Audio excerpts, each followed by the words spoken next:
Hello दोस्तों, नमस्कार। तो आज का टॉपिक है आर्कोलॉजिकल सोर्सेस, पुरातत्व संबंधी साक्ष्य। तो हम देखेंगे पुरातत्व संबंधी साक्ष्य में क्या है। तो चलिए देखते हैं। पहले समझते हैं पुरातत्व संबंधी साक्ष्य क्या होते हैं, एविडेंस क्या होते हैं। तो पुरातत्व संबंधी साक्ष्य में अभिलेख आते हैं। क्या आते हैं? अभिलेख, स्तंभ लेख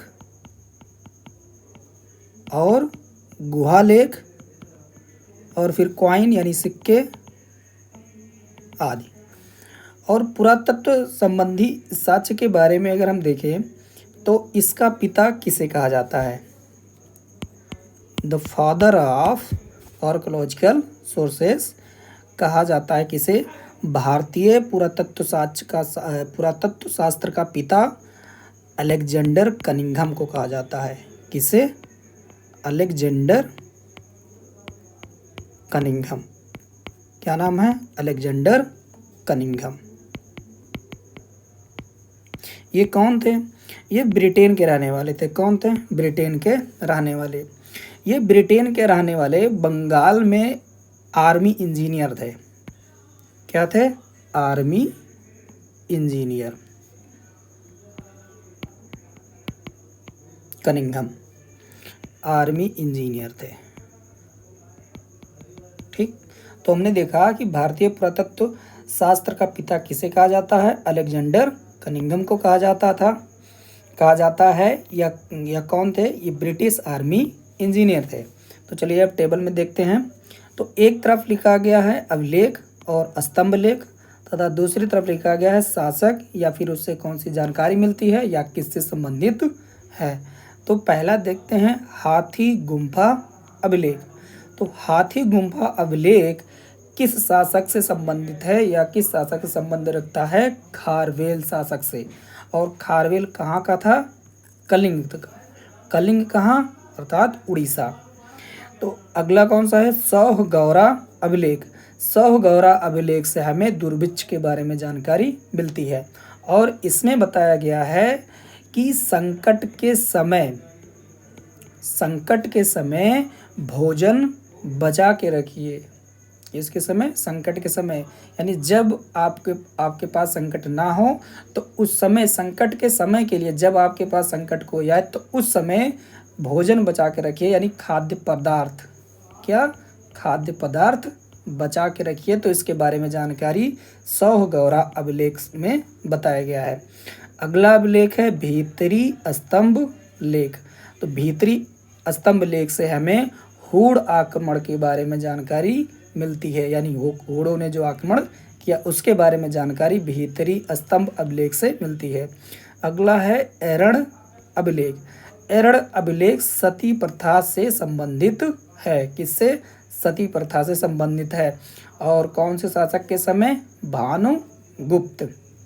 यानी एरण अभिलेख में क्या बताया गया है कि जो महिलाएं सती हो जाती थी, पति की मृत्यु के बाद सती हो जाती थी, उसके बारे में बताया गया है एरण अभिलेख में। अगला है मंदसौर अभिलेख। तो मंदसौर अभिलेख किससे संबंधित है? रेशम बुनकर श्रेणी से। मंदसौर अभिलेख किससे संबंधित है? रेशम बुनकर श्रेणी से।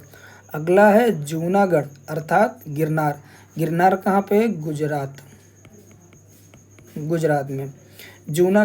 जूनागढ़ किससे संबंधित है? रुद्रदामन शासक से। किससे? रुद्रदामन शासक से। अगला है प्रयाग स्तंभ लेख। प्रयाग स्तंभ लेख किससे संबंधित है? समुद्रगुप्त से। यानी समुद्रगुप्त से कौन सा अभिलेख संबंधित है? प्रयाग स्तंभ लेख। समुद्रगुप्त किस वंश से संबंधित है? गुप्त वंश से। किस वंश से? गुप्त वंश से। और गुप्त वंश का संस्थापक कौन था? श्री गुप्त। कौन था? श्री गुप्त। अगला अभिलेख है ऐहोल अभिलेख किससे संबंधित है? पुलकेशिन द्वितीय से। किससे संबंधित है? पुलकेशिन द्वितीय। और पुलकेशिन द्वितीय तथा हर्ष के बीच एक युद्ध हुआ था जिसमें हर्ष की पराजय हुई थी। किसकी? हर्ष की पराजय। अगला अभिलेख है भीतरी एवं जूनागढ़। तो भीतरी एवं जूनागढ़ अभिलेख किससे संबंधित है?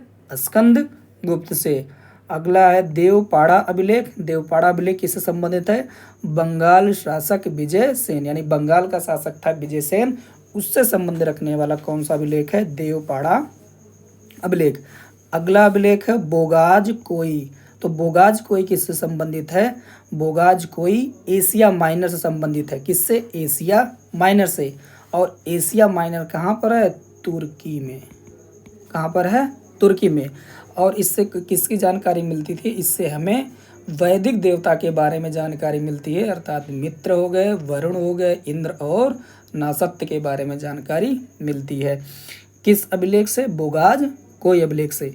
तो इसमें से कौन कौन से महत्वपूर्ण हैं जो अक्सर परीक्षाओं में पूछे जाते हैं? उसमें से हो गया हाथी गुम्फा अभिलेख, यानी हाथी गुम्फा अभिलेख किस राज्य से संबंधित है? कलिंग राज खारवेल से।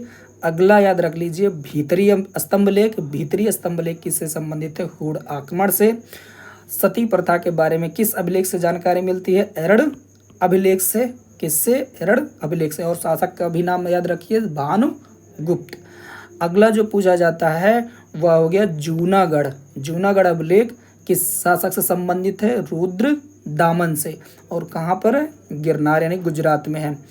अगला प्रयाग स्तंभ लेख। प्रयाग स्तंभ लेख कहाँ पर किस शासक से संबंधित है? समुद्र गुप्त से। और अगला याद रख लीजिए ऐहोल अभिलेख। ऐहोल अभिलेख किससे संबंधित है? पुलकेशिन द्वितीय से। और एक याद रख लीजिए बोगाज कोई। बोगाज कोई किस जगह से संबंधित है? एशिया माइनर अर्थात तुर्की से संबंधित है। तो यहाँ पर हमारे पुरातत्व संबंधी साक्ष्य में जो भी अभिलेख और स्तंभ लेख आए थे उसको हमने कंप्लीट कर लिया। तो अब अगला टॉपिक जो होगा हम अगले के वीडियो में देखेंगे। धन्यवाद।